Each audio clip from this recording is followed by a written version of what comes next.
August 30th, 2021 rotoball patch compound.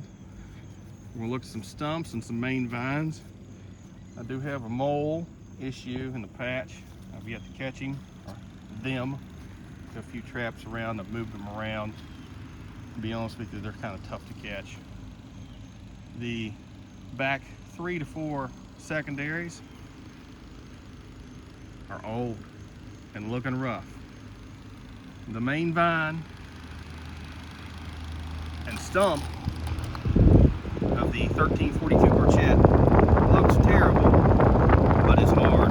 I have scraped it a few times and I will continue to scrape it as needed. You just got to keep that stump for as long as possible. I'm not afraid to lose it, just going to try to hang on to it. Internodal areas look really nice until we're about 6 foot from the fruit, and they really swell up. I've scraped these and doctored them. You can see from the original videos. A little bit of black mold or something. It's hard as a rock. I'm fine with it. That's a scrape from a few days ago. It looks pretty good. Same thing here. Healed up nicely. I do have airflow underneath of that vine. Airflow. Fan running 24/7. Tertiary volunteer. This is the first voluntary tertiary on this plant. I'm letting it go for now. It's probably stealing a little bit of energy from my fruit. That's okay. Fruit itself, doing very well. Still averaging about 17 pounds a day. I'm sure that that'll continue to drop off as we go on. Of course, we have tons of splits and cracks continuing to heal, happen and heal, happen and heal.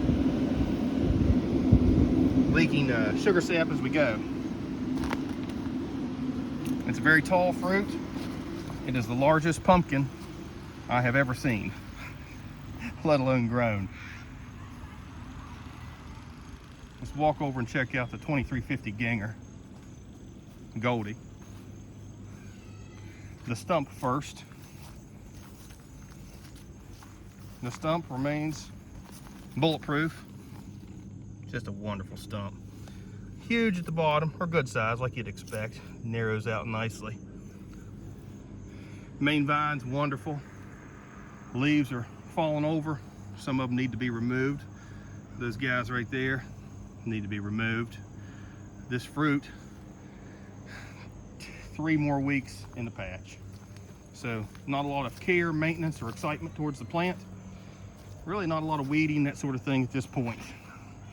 I feel like you hit a certain threshold in the patch that weeding is more harm than it is good. Now obviously getting rid of leaves like that are not a bad idea, especially if they're closer to the main. This fruit is doing very well. I put the daconil on top because I like to talk about how it's turning red, and that's something that's red that everybody's pretty familiar with. Obviously we're not red yet, but boy, we're orange, very orange.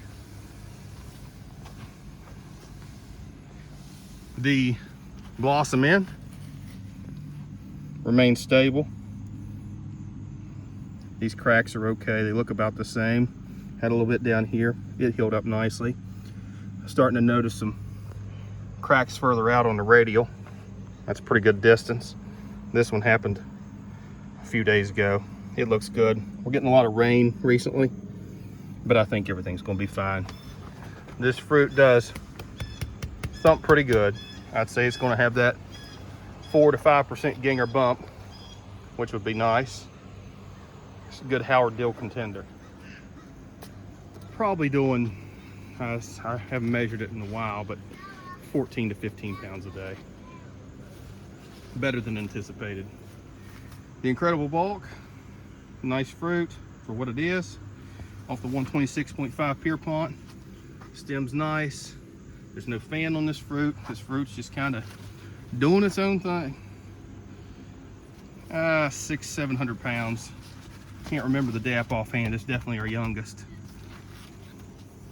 The 1347.5 Rotoball Agatha is pacing better than her mother and putting on inches better than anticipated for her age. Stem still looks nice. original area down there is, now it's deep, which is kind of a little worrisome, but it's dry. Little spot over there, not concerned. I had a fan on this fruit. I need to get a fan back on this fruit. It's so heavy, it's sinking into the ground and keeping the sand moist, which I'm not a fan of. At least it's nice, clean sand.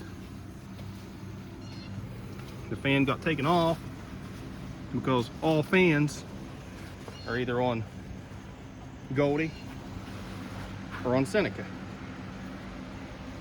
Seneca's DAP 75 today. Like I said, a little bit of cracking here and there, a little bit everywhere.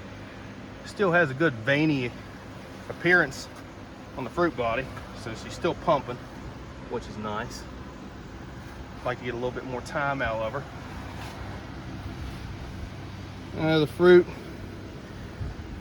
is above my belly button, so it's a good tall fruit, and the shape's nice. This is the Vortex fan that I was talking about. Little can fan under here. We can get to it where we can see it. Maybe can, maybe can. There it is.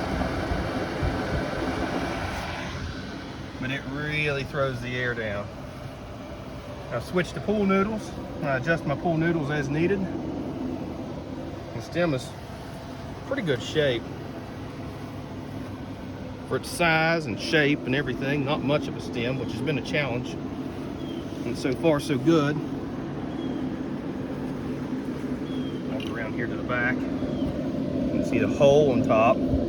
That's where our original leaf was. Yeah, I could probably trim that off, but that's hard down in there, and obviously it doesn't get any moisture whatsoever. No moisture. We do have some powdery mildew. There's some hidden here and there in the folds of the leaves. It's that time of year. Southern West Virginia is just a steam pot when it comes to humidity. When we have rain, we're gonna get out of here Wednesday. So fingers crossed things hold together. I think they will. And yeah, I don't think we're gonna blow anything at this point. I mean, there's always a potential of a surge in Goldie, but she has that nice crink in her main vine that I showed you last video. Hopefully that'll slow things down, and I'm letting quite a bit of tertiary growth happen on this plant, which is not something you would normally do, but she's met her goal. Anything past that is bonus, and really don't want it. I want to keep a nice healthy fruit for another 3 weeks. Questions, comments, thoughts, let me know what you're thinking. Otherwise, thanks for watching, guys. Doc out.